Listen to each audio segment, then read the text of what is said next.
Hello everyone, नमस्कार, सत श्री अकाल, आदाब। मैं आपका दोस्त आशु मलिक, राइटर, डायरेक्टर, हीरो। दोस्तों, मैं ये कहना चाहूँगा कि न्यूज़ 9 लाइव टीवी को ज़्यादा से ज़्यादा सब्सक्राइब कीजिए, वीडियो को ज़्यादा से ज़्यादा शेयर कीजिए और अपना प्यार और आशीर्वाद इस पर बनाए रखिएगा।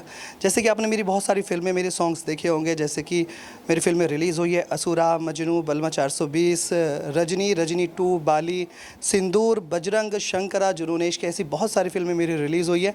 आप यूट्यूब पर जाके देख सकते हैं। लेकिन एक बात फिर से कहना चाहूँगा कि इस चैनल को ज़्यादा से ज़्यादा सब्सक्राइब कीजिए, क्योंकि इस चैनल के माध्यम से आपके पास बहुत बेहतर न्यूज़ मिलेगी।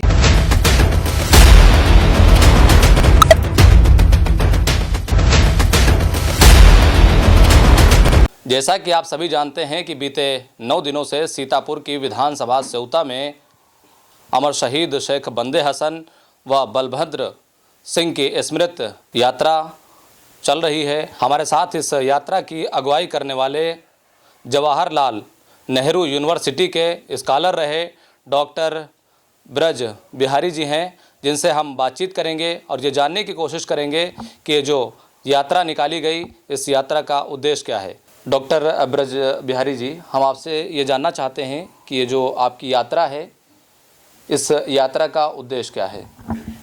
देखिए, ये जो अमर शहीद बंदे हसन और बलभद्र सिंह की स्मृति में अधिकार यात्रा निकाली जा रही है, इसका मुख्य उद्देश्य तो ये था कि जो नई पीढ़ी है, युवा जो आज का है पूरे इस सीतापुर का और सेवता विधानसभा का, वो अपनी जो क्रांतिकारी विरासत है यहाँ की, उसको भूल चुका है।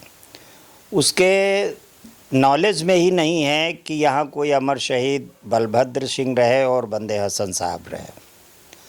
तो हमारी ये कोशिश है पहली कि इस यात्रा के ज़रिए नई पीढ़ी को पुराने संघर्षों की याद दिलाई जाए। ये इसलिए भी बहुत ज़रूरी है कि सेवता विधानसभा आजकल एक मिनी गुजरात की प्रयोगशाला बनाने की कोशिश कुछ ताकतों द्वारा हो रही है।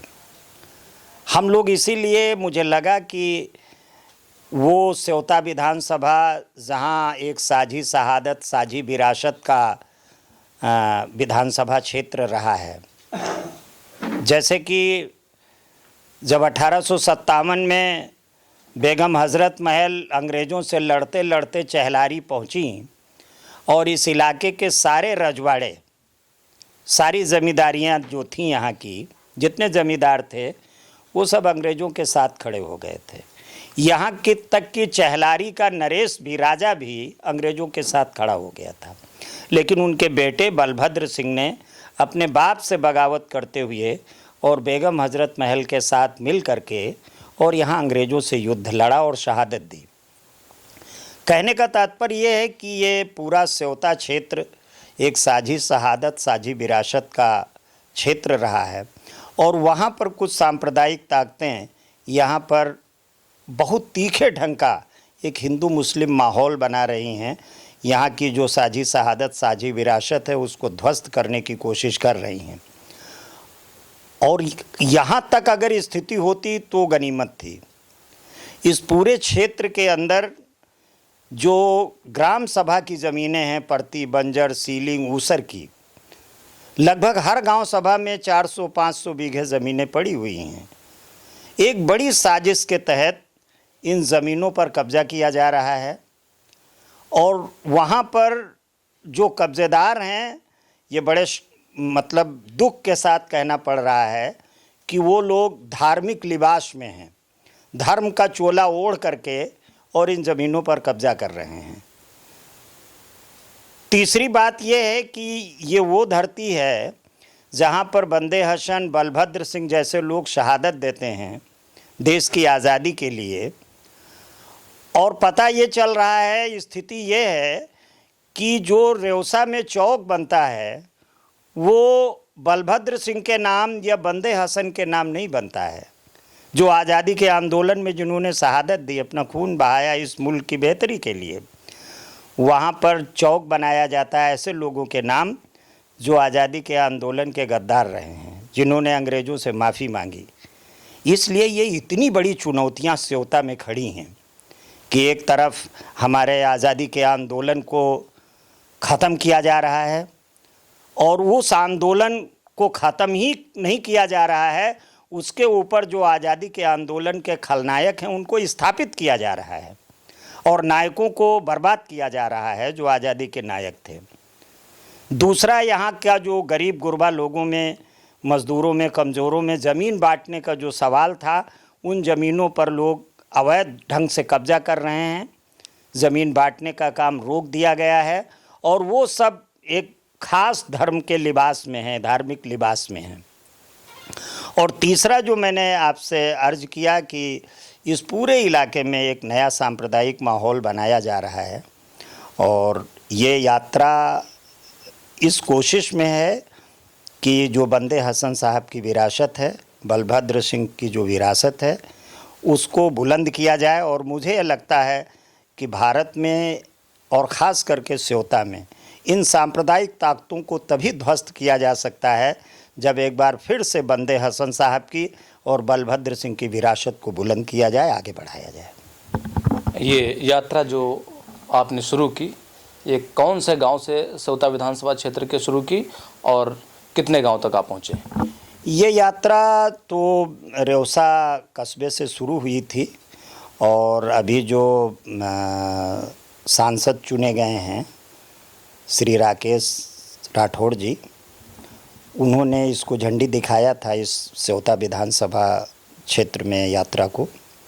और अभी हम लोग 126 गांव में इस यात्रा को लेके पहुँचे हैं, जहां पर हमने एक एक लोगों से ये कोशिश की मीटिंगों के ज़रिए, पर्सनल मुलाकातों के ज़रिए, कि उनको बंदे हसन और बलभद्र सिंह की शहादत के बारे में बताया और ख़ास करके इस पूरी गांजर की लड़ाई का भी जिक्र किया कि यहाँ किस तरीके का संघर्ष चलता रहा है।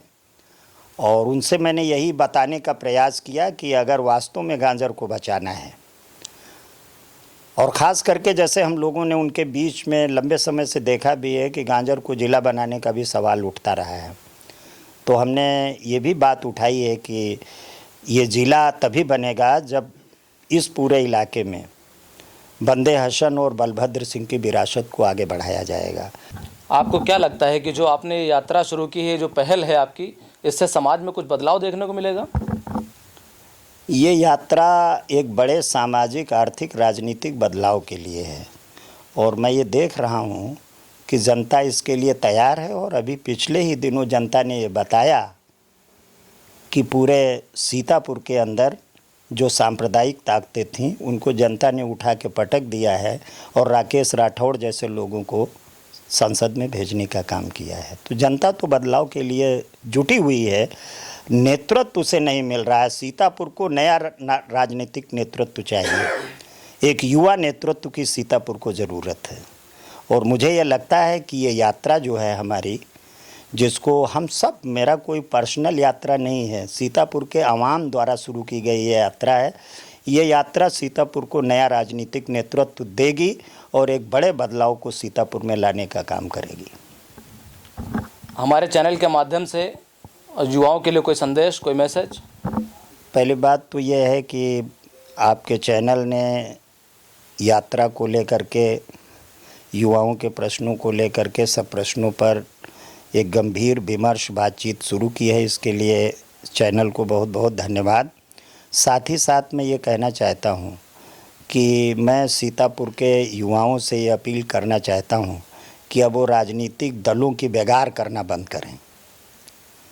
अगर वो बेगार ही करते रहेंगे राजनीतिक दलों की, इसीलिए हमने स्लोगन भी एक दिया है कि राजनीति में बेगार छोड़ो और अपना नेता खुद गढ़ो। इसलिए हमारा ये कहना है कि सीतापुर के युवा एक नई करवट ले रहे हैं। बहुत लोग ये चाहते हैं कि अब दरी बिछाना छोड़ना है, अब हमें नेतृत्व खुद हथियाना होगा। और ये यात्रा लगातार इस दिशा में आगे बढ़ रही है और आपको कुछ महीने बाद ही, इस साल की समाप्ति तक, ये दिखेगा कि सीतापुर में युवा नेतृत्व आगे आया है। और मैं सभी दलों के युवाओं से ये अपील करता हूँ, यहाँ तक कि भाजपा के भी युवाओं से मैं अपील करता हूँ, क्योंकि वहाँ भी वो घुटन महसूस कर रहे हैं।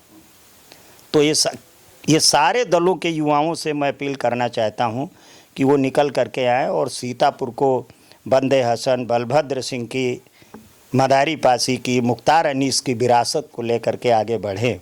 और मुझे उम्मीद है वो ऐसा करेंगे भी, क्योंकि उनके सामने अब कोई विकल्प बचा नहीं है।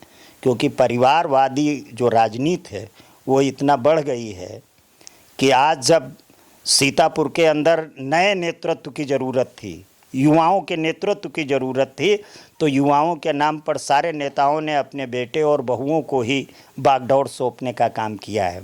तो मुझे लगता है कि सीतापुर में जो स्वतंत्र युवा हैं, जिनके पास अपनी कोई पारिवारिक पृष्ठभूमि राजनीति की नहीं है, वो आगे आएंगे और सीतापुर में बदलाव का नया व्याकरण गढ़ेंगे, एक नया रास्ता खोलेंगे सीतापुर की राजनीति में।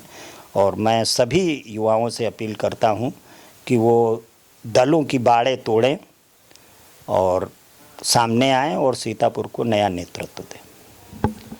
तो ये हमारे साथ डॉक्टर ब्रज बिहारी जी थे, जो जवाहरलाल नेहरू यूनिवर्सिटी के स्कॉलर रहे और अब अमर शहीद शेख बंदे हसन व बलभद्र सिंह स्मृत यात्रा की अगुवाई कर रहे हैं, जिन्होंने हमारे प्रश्नों का बहुत ही बेबाकी से जवाब दिया। आपका हमसे बातचीत करने के लिए बहुत बहुत शुक्रिया।